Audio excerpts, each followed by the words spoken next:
ഷെടാ truth ഒന്നും കിട്ടുന്നില്ലല്ലോ, ഞാൻ ആലോചിക്കട്ടെ. ഭവ്യ, നീ ആലോചിക്കൂ, ആ നേരം കൊണ്ട് ഞാൻ ചോദിക്കാം. ചോദിക്ക്. ഭവ്യ, നിനക്ക് പെണ്ണുങ്ങളിൽ ഏറ്റവും ഇഷ്ടം എന്താണ്? പുഞ്ചിരി, വ്യക്തിത്വം, പിന്നെ കുണ്ടി. ഭവ്യ, പോടാ പട്ടി, നിന്റെ നോട്ടം ഇതൊക്കെയാ. നീ ഒട്ടും ശരിയല്ല. ഞാൻ ശരിയല്ല, പോരെ. Truth or dare? Bhavya, truth. നിനക്ക് ആണുങ്ങളിൽ ഏറ്റവും ഇഷ്ടം എന്താ? ഭവ്യ, എനിക്ക് വലിയ തോളിൽ ഇഷ്ടമാണ്, പിന്നെ നുണക്കുഴിയും. ക്ലീഷേ. ഇത്തവണ ഞാൻ ധൈര്യപ്പെടാം. ഭവ്യ, ശരി, എങ്കിൽ ഇവിടെ 10 പുഷ് അപ്പ് എടുക്ക്. മെല്ലെ സൈഡിലേക്ക് നോക്കി. അവിടെ എങ്ങും ആരുമില്ല. നമ്മളല്ലാതെ ആകെ 4 പേരാണ് ഉള്ളത്. അവർ ക്യാബിനിൽ കർട്ടൻ ഇട്ടു കിടക്കുകയാണ്. മെല്ലെ ഇറങ്ങി 10 പുഷ് അപ്പ് എടുത്ത് പോരെ. ഇനി നീ. True or day? ഭവ്യ, നിന്റെ തൊലിക്കട്ടി അപാരം. ധൈര്യപ്പെട്ടു. പുഷ് ഒന്നും എടുക്കാൻ പറയരുത്. പറ്റുന്നത് മാത്രമേ ചെയ്യാവൂ.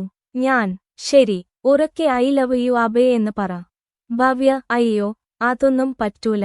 ആളുകൾ എണീക്കും. ഇതൊക്കെയാണ് ധൈര്യം. ചെയ്തേ പറ്റുള്ളൂ. ഭവ്യ, ഇവൻ അടി വാങ്ങി തരും എനിക്ക്. അവൾ മെല്ലെ എന്നെ നോക്കി. എന്നിട്ട് കുറച്ചുനേരം ആലോചിച്ചിട്ട് ഉറക്കെ പറഞ്ഞു, ഐ ലവ് യു അഭേ. കേട്ട പാതി, കേൾക്കാത്ത പാതി.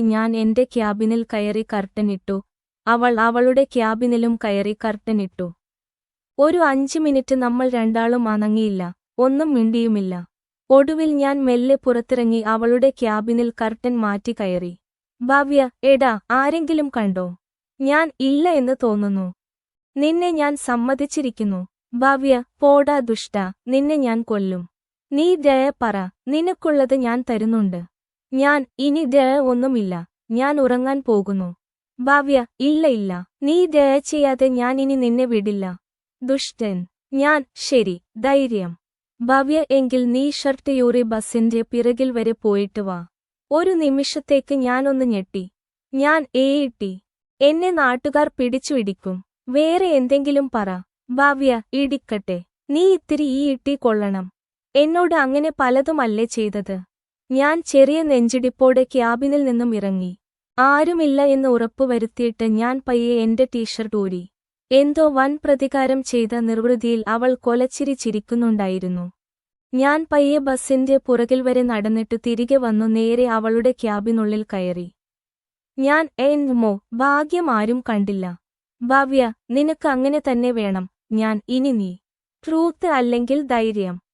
ഭവ്യ, ധൈര്യം. ശരി, എന്റെ ടീഷർട്ട് ഊരിച്ചതല്ലേ നീ? ഭവ്യ, അതൊന്നും പറ്റില്ല. പോടാ. അടിയിൽ ഇറുക്കമുണ്ടെന്ന് നീ എങ്ങനെ കണ്ടു? എന്റെ കണ്ണ് എല്ലായിടത്തും എത്തും. എന്റെ ടീഷർട്ട് ഊരിച്ചതോ നീ? ചെയ്തേ പറ്റൂ.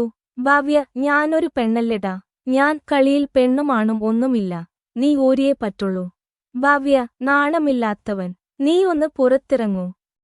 ഊരിയിട്ട് വിളിക്കാം. അവളുടെ ക്യാബിനിൽ നിന്ന് ഇറങ്ങി തൊട്ടുചേർന്നുള്ള എന്റെ ക്യാബിനിൽ ഇരുന്നു. വല്ലാത്ത ഒരു ത്രസിപ്പിക്കുന്ന വികാരം കാരണം എന്റെ കുണ്ണ ആകെ മുഴച്ചു ഇരിക്കുകയായിരുന്നു. ജീൻസിൽ എടുത്തു അറിയില്ലെങ്കിലും ഒന്ന് ശ്രദ്ധിച്ചു നോക്കിയാൽ അറിയാൻ പറ്റും. അക്ഷമനായി അങ്ങനെ ഇരിക്കുമ്പോൾ അവൾ കർട്ടൻ തുറന്നു അവളുടെ ടൈറ്റ്സ് കയ്യിൽ പിടിച്ചു നിൽക്കുന്നുണ്ടായിരുന്നു. സ്ലീപ്പർ ആയതുകൊണ്ട് വിൻഡോയിൽ കൊളുത്തും കമ്പിയും ഒന്നുമില്ലായിരുന്നു. നോക്കിക്കൊണ്ടിരിക്കെ അവൾ അത് വിൻഡോയുടെ സൈഡിലുള്ള സ്റ്റാൻഡിൽ തൂക്കി. ഇരുന്നു ചിരിക്കുന്നത് കണ്ടു അവൾ എന്റെ കയ്യിൽ 2 മുതൽ 3 വരെ വട്ടം അടിച്ചു. ഭവ്യ, വൃത്തികെട്ടവൻ. നീ പെട്ടെന്നു ധൈര്യമായി പറ. നിനക്കുള്ളത് ഞാൻ തരാം. നീ പറ. ഞാൻ ധൈര്യമായി എടുക്കുന്നില്ല. ട്രൂത്ത് മാത്രം ഇനി. ചിരിച്ചുകൊണ്ട് പറഞ്ഞു. ഭവ്യ, നീ എടുത്തേ പറ്റൂ. എടുക്കാതെ നിന്നെ ഞാൻ വെളിയിൽ വിടില്ല. ധൈര്യമായി എടുക്കൂ. ശരി ഡേ. ഓടിക്കൊണ്ടിരിക്കുന്ന ബസിൽ നിന്ന് ചാടാൻ ഒന്നും പറയരുത്. ഭവ്യ, നീ ജീൻസ് ഊരി ഒരു 10 സെക്കൻഡ് ക്യാബിന്റെ വെളിയിൽ നിൽക്കണം. കേട്ടപ്പോൾ ഒന്ന് ഞെട്ടി.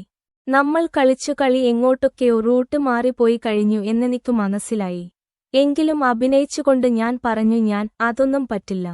പിന്നെ നിനക്ക് വേണ്ടി ഇനി കാബറേ ചെയ്യണോ ഞാൻ? ഭവ്യ, നീ ചെയ്തേ പറ്റുള്ളൂ. നീ എന്റെ അകത്തുള്ള ടൈറ്റ്സ് ഊരിച്ചവനാ. നീ ചെയ്യടാ. ഒന്ന് ദീർഘനിശ്വാസമിട്ടു. എന്നിട്ടു പയ്യെ കർട്ടൻ പുറത്തു തലയിട്ട് നോക്കി. ഡ്രൈവറുടെ ക്യാബിൻ ഡോർ അടച്ചു ഇട്ടിരിക്കുകയാണ്. ബസ്സിലാണെങ്കിൽ ദൂരെ ഡ്രൈവറുടെ വാതിലിനു പിന്നിലെ ഒരു മങ്ങിയ നീല വെളിച്ചമല്ലാതെ ഒന്നുമില്ല. ആർക്കും എന്നെ കാണാൻ പറ്റില്ല എന്ന് ഉറപ്പ് തോന്നിയപ്പോൾ ഞാൻ പയ്യെ അവളുടെ മുന്നിൽ വച്ച് എന്റെ ജീൻസ് ഊരി. എന്റെ ചുവപ്പു ഷെഡ്ഡിയിൽ എന്റെ കുഞ്ഞ് കുലച്ചു തുടിച്ചു നിൽക്കുന്നുണ്ടായിരുന്നു. അവൾക്കു അത് ജനലിലൂടെ വരുന്ന വെളിച്ചത്തിൽ കാണാം എന്ന് ഉറപ്പായിരുന്നു.